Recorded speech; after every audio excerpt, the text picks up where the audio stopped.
안녕하세요. 마틀다입니다. 오늘은 부활의 로랑 형제 니콜라 에르망 수사님의 하느님의 현존 연습을 들려드리겠습니다. 하느님의 현존이란 우리의 영혼을 하느님께 집중하는 것, 혹은 하느님께서 내 영혼 안에 계심을 기억하는 것으로 우리의 상상력이나 오성 가운데서 이루어진다. 나는 40년 전부터 지적으로 하느님의 현존을 누려온 한 사람을 안다. 그 체험을 그는 여러 가지 다른 이름으로 불렀다. 때로는 단순한 행위 혹은 하느님에 대한 분명하고 명확한 인식으로, 때로는 하느님께 전반적으로 애정을 바치는 막연한 느낌, 하느님에 대한 기억으로, 또 때로는 하느님에 대한 주의, 하느님과의 말없는 대화, 하느님에 대한 신뢰, 영혼의 삶과 평화 등으로 말이다. 그는 하느님께서 현존하시는 이 모든 방식들은 동일한 상태를 가리키는 말들이며, 그 상태가 이제 그에게는 거의 자연스럽게 느껴진다고 말했다. 그 연유는 다음과 같다.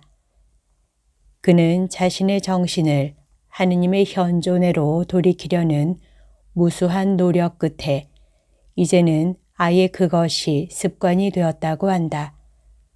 외적인 일거리들에서 해방되기만 하면, 그리고 때로는 가장 바쁜 순간에도 영혼의 가장 첨예한 부분 혹은 영혼의 가장 높은 부분은 아무 노력을 하지 않아도 저절로 위를 향해 마치 공중에 떠 있는 것처럼 자신의 중심이자 안식의 장소인 하느님 안에 머문다는 것이다. 그것이 그가 하느님의 현재적 현존이라고 부르는 것으로, 그것은 다른 모든 종류의 현존을 포함한다. 그리하여 그는 이제 마치 세상에 하느님과 그 자신밖에 없는 것처럼 산다. 그는 어디에 가든지 하느님과 동행하며 자신이 필요한 것을 아뢰고 하느님과 더불어 무수한 방식으로 친교를 누린다. 그러나 하느님과의 이런 대화는 영혼의 가장 깊은 중심에서 이루어진다는 점을 알아야 한다. 그곳에서 영혼은 하느님과 마음을 터놓고 이야기하며 항상 하느님 안에서 누리는 크고 깊은 평화 가운데 있다. 그 바깥에서 일어나는 모든 일은 영혼에 불이 붙는 즉시 꺼져버리는 짓불과도 같아서 그의 내적인 평화를 거의 흐트리지 않는다. 하느님의 현존에 관한 이야기로 돌아오자면, 하느님의 이 부드럽고 애정 깊은 응시는 영혼 속에 저도 모르게 신성한 불을 붙이며, 영혼은 하느님의 사랑으로 뜨겁게 불타올라 그것을 완화하기 위해서는 여러 가지 외적인 일을 해야 할 정도이다. 때로 영혼이 하느님께 아뢰는 것을 안다면 놀랄 것이다. 하느님께서는 이 대화를 얼마나 기뻐하시는지, 영혼이 그분과 더불어 머물고자 하기만 하면 그에게 모든 것을 허락하신다. 그리고 영혼이 다시금 피조물로 돌아가는 것을 우려하시는 듯 하느님께서는 영혼이 원하는 모든 것을 주고자 하신다.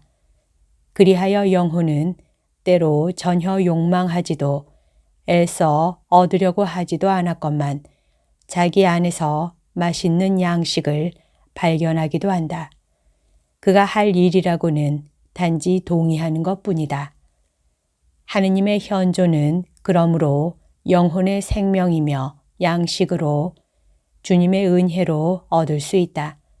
그리고 그것을 얻기 위한 수단들은 다음과 같다. 첫 번째 수단은 극히 순결하게 사는 것이다. 두 번째 수단은 하느님의 현존과 자기 안에서 하느님을 향하는 내적 시선을 꾸준히 연습하는 것이다.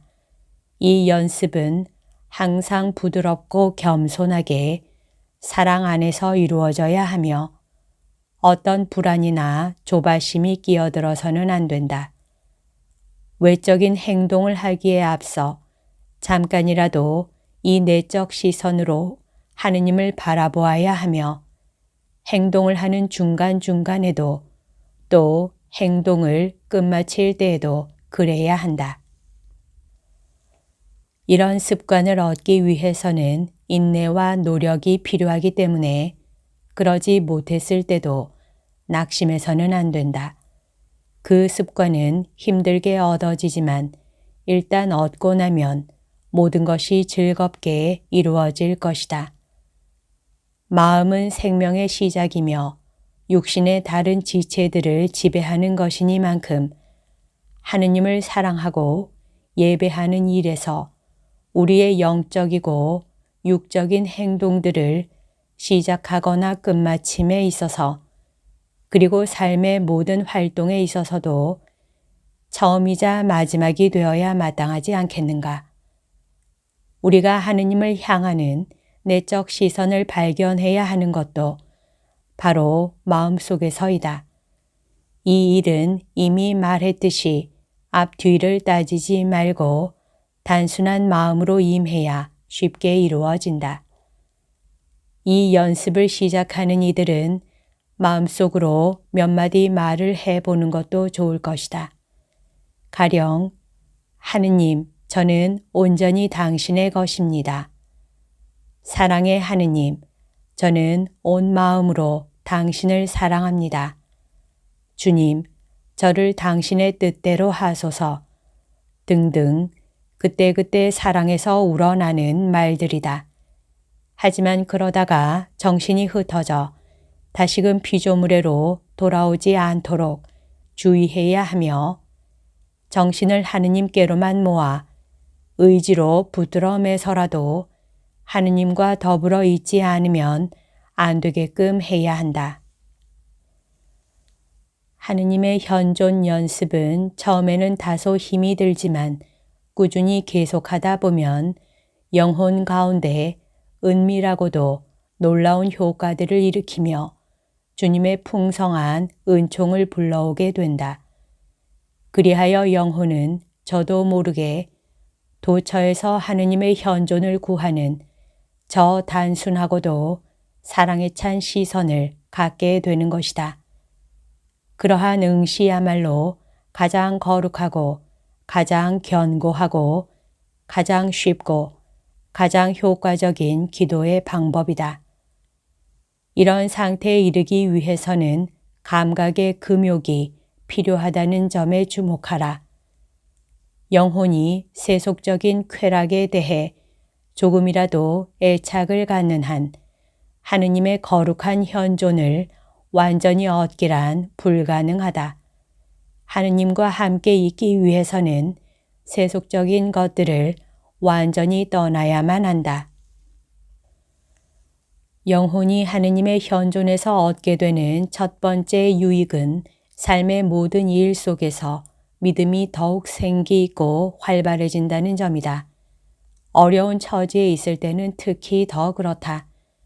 왜냐하면 우리는 유혹에 빠질 때나 다른 인간들과의 불가피한 관계에서 하느님의 현존 가운데 있으면 은총을 구하기가 더 수월하기 때문이다.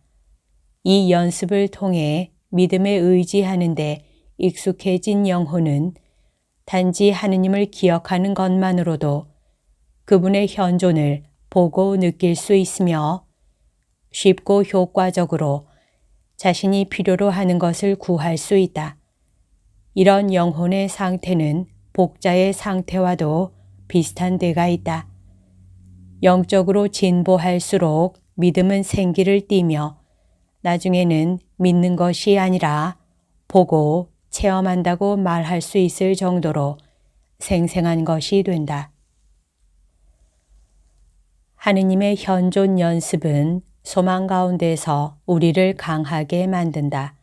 우리의 소망은 우리의 지식에 비례하여 자란다.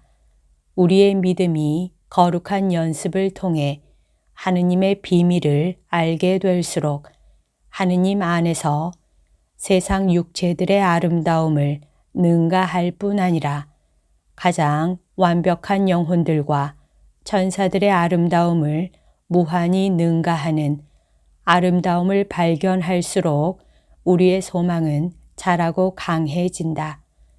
우리의 소망은 그것이 누리고자 하고 또 어떤 식으로든 맛보는 보화의 위대함 덕분에 확고히 유지되는 것이다.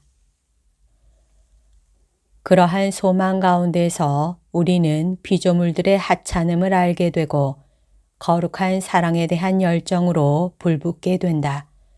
태우는 불이신 하느님과 항상 함께 있기 때문에 그분을 거스를 만한 것은 모두 죄가 되어버린다. 그렇게 불붙은 영혼은 더 이상 하느님의 현존을 떠나서는 살 수 없게 된다.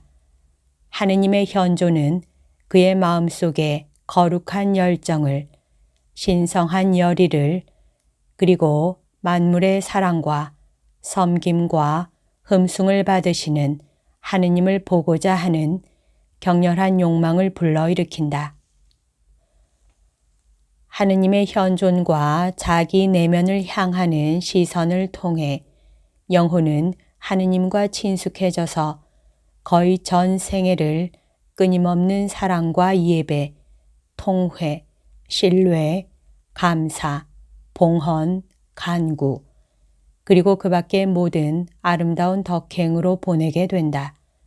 때로는 삶 그 자체가 끝나지 않는 단 하나의 행위가 되기도 한다. 왜냐하면 영혼은 하느님의 현존을 부단히 누리는 가운데 있기 때문이다. 이런 경지에 도달한 사람은 별로 없다는 것을 나는 안다. 그것은 하느님께서 단지 몇몇 선택된 영혼들에게만 베풀어 주시는 호의이다. 왜냐하면 그 단순한 시선이란 그분의 풍성한 손이 베푸시는 은사이기 때문이다. 그러나 나는 이 거룩한 연습에 동참하고자 하는 이들을 위로하기 위해 이렇게 말할 수 있다.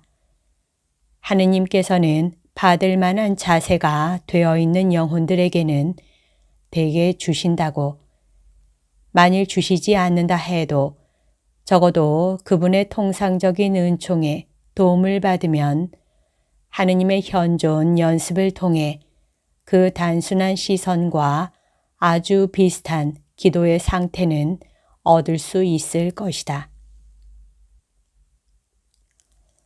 여기까지가 오늘 들려드릴 내용입니다. 오늘도 하느님의 뜻 안에서 서로 사랑하는 하루 보냅시다. 사랑합니다. 축복합니다.